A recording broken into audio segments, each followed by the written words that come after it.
Hello बच्चों, मैं उम्मीद करता हूं कि आप सब अच्छे होंगे।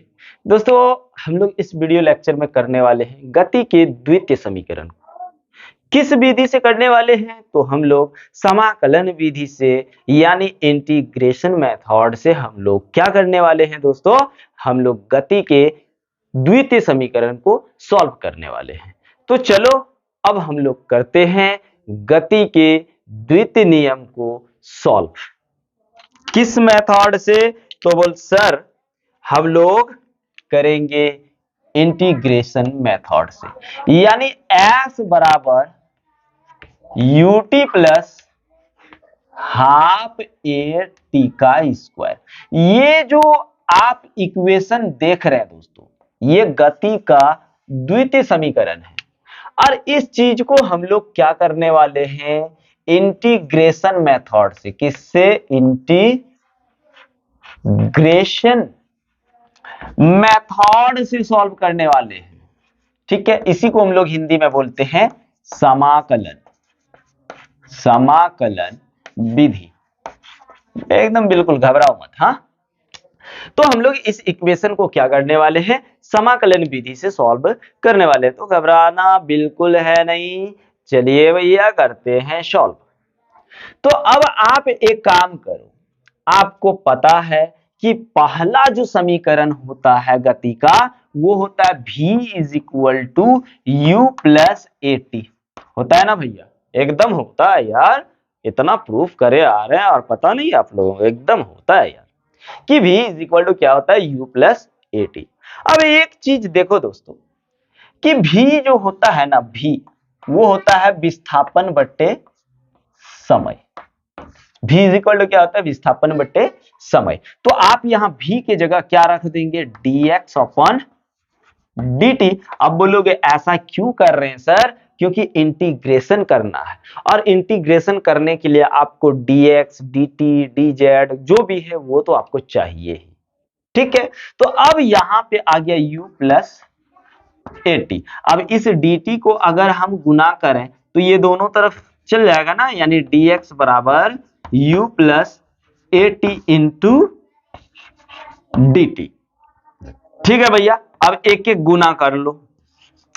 तो dx बराबर u को dt से किए तो u dt आ गया, और at को अगर dt से गुना करेंगे तो at dt आ जाएगा। अब ये dt और dx का मतलब है कि विस्थापन जो है ना दोस्तों, अल्प अल्प अल्प अल्प यानी थोड़ा थोड़ा थोड़े थोड़े समय में तय हो रही है। तो अब थोड़े थोड़े तय हो रही है तो हमको तो टोटल चाहिए। तो टोटल करने के लिए क्या करना पड़ेगा? इंटीग्रेशन कर देना होगा। ठीक है, तो चलिए कुल विस्थापन निकालते हैं। कुल विस्थापन, कुल विस्थापन। ठीक है भाई, कुल विस्थापन अगर निकालेंगे तो यहां पे हो गया dx इंटीग्रेशन। अगर विस्थापन की बात करें तो देखिए यहां ध्यान दीजिए, विस्थापन की बात करें तो ये, अगर हम विस्थापन की बात करूं तो x प्रारंभिक से कहां तक जाना है? अंतिम तक, यानी यहां हो गया x1 से x2 तक। उसके बाद इधर u देखिए, u जो है dt के सापेक्ष नहीं है, क्योंकि u अलग है। यहां पे t होता तो इसके सापेक्ष होता। तो u को आप अलग करिए, इंटीग्रेशन। अब टाइम, टाइम लगा होगा, मान लीजिए यहां 0 तो यहां कितना? t।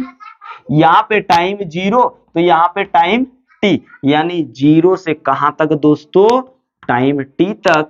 फिर u बाहर कर लिए तो यहां आया dt, फिर जाके प्लस a और t तो इसके साथ रहेगा क्योंकि dt के रिस्पेक्ट में t आता है, a नहीं तो a बाहर कर लो। ठीक है, क्या कर देते हैं? a को बाहर कर देते हैं। टाइम 0 से कहां तक जाना है? t तक। t dt, t dt।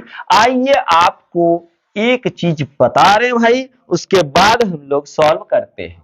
ध्यान दीजिएगा, कहां पे कर दूं? यहीं पे करते हैं दोस्तों। इंटीग्रेशन अगर आप dx का करोगे तो x मिलेगा, अगर इंटीग्रेशन dt का करोगे तो t मिलेगा। और एक फॉर्मूला होता है दोस्तों, इंटीग्रेशन x पर पावर n dx का यदि करोगे तो हो जाएगा x पर पावर n प्लस 1 बटे n प्लस वन प्लस सी। आप ये फॉर्मूला याद रखना है आपको, यहां पे देखिए यहीं पे यूज होगा। अब dx का, तो dx का इंटीग्रेशन अगर देखूं तो क्या हो जाएगा, x हो जाएगा। चलिए अब हम देखते, अपर लिमिट मेरा क्या है, x2 है, लोअर लिमिट मेरा x1 है। चलिए इक्वल टू, थोड़ा सा पेन, अब यहां dt का क्या आ जाएगा, dt का t आ जाएगा। तो u तो बाहर है, रहने दो, t। अपर लिमिट की बात करें तो t हो गया, लोअर लिमिट की बात करें तो 0 हो गया। अब फिर से यहां क्या है, प्लस प्लस a हो गया बाहर, ठीक है।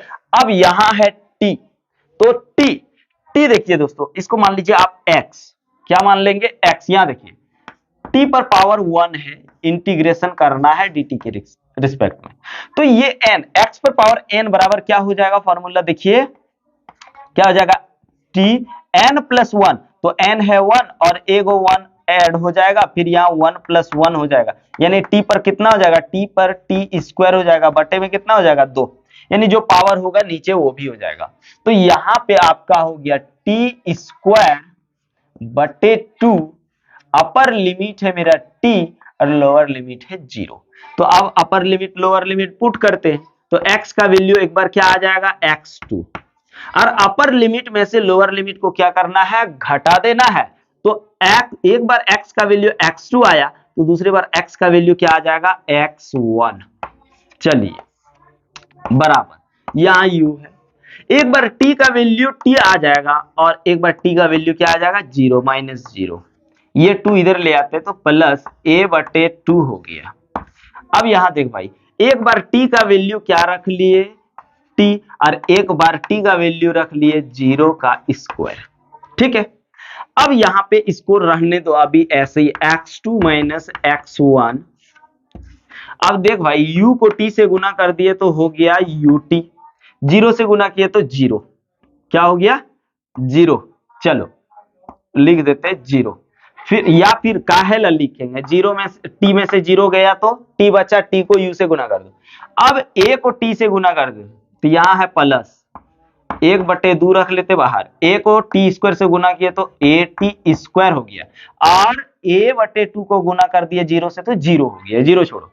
अब लिखते हैं दोस्तों, लिखेंगे चूंकि x2 माइनस x1 बराबर होता है विस्थापन, क्या होता है, विस्थापन, ठीक है।